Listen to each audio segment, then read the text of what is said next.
ചില ആളുകൾ നമ്മൾ കണ്ടുവന്നിട്ടുള്ള ഒരു പ്രത്യേകത എന്ന് പറയുന്നത് യൂഷ്വലി ഒരു ഏജ് ആയി കഴിഞ്ഞാൽ മുടി കൊഴിഞ്ഞിട്ടില്ല, പക്ഷെ വളരെയധികം തിക്നെസ് കുറഞ്ഞു പോകുന്നതായിട്ട് കാണപ്പെടാറുണ്ട്.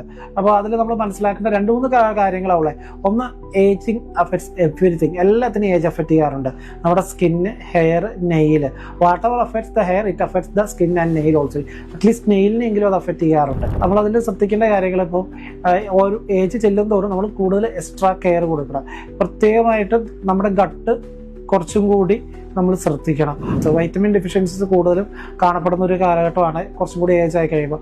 അപ്പോൾ ചെയ്യേണ്ട കാര്യങ്ങളിൽ ഒന്നെന്ന് പറഞ്ഞാൽ എന്തെങ്കിലും vitamin deficiencies, most importantly B12 deficiency.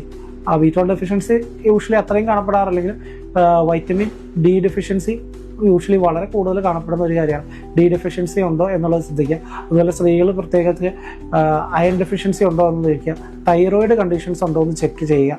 ഇങ്ങനെയുള്ള കണ്ടീഷൻസ് ഉണ്ടോ എന്ന് ചെക്ക് ചെയ്യുകയും അവ ഒന്ന് കറക്റ്റ് ചെയ്യുകയും ചെയ്ത് കഴിഞ്ഞാൽ ഹെയറും അതുപോലെ തന്നെ നമ്മുടെ സ്കിന്ന് കുറച്ചും കൂടി ബെറ്ററായിട്ട് നമുക്ക് കൊണ്ടുപോകാനായിട്ട് സാധിക്കും. അതുപോലെ നമുക്ക് ഹെയർ ലോസ് ഉണ്ട് എന്നുണ്ടെങ്കിൽ അല്ലെങ്കിൽ തിക്നെസ് കുറയുന്നുണ്ടെങ്കിൽ മേ ബി ഇടയ്ക്കൊരു മെയിൻ്റെനൻസ് ട്രീറ്റ്മെൻറ്റ് എന്നുള്ള രീതിയിൽ GHCs അല്ലെങ്കിൽ PRPs എടുത്തു കൊടുക്കുന്നത് കുറച്ചും കൂടി ബെറ്റർ ആയിട്ടുള്ള ഒരു സൊല്യൂഷനായിട്ട് കാണപ്പെടാറുണ്ട്.